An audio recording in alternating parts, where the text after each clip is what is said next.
अन्विताय नमः शिवाय च नमः शिवाय। एतत्पठेदष्टकमिष्टदं यो भक्त्या समन्यो भुवि दीर्घजीवी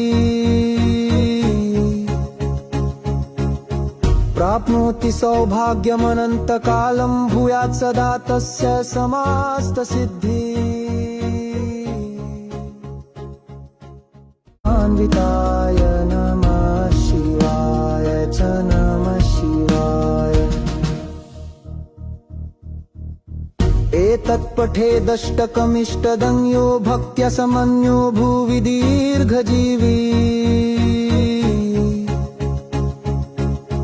प्राप्नोति सौभाग्यमनन्तकालं भूयात् सदा तस्य समस्तसिद्धिः।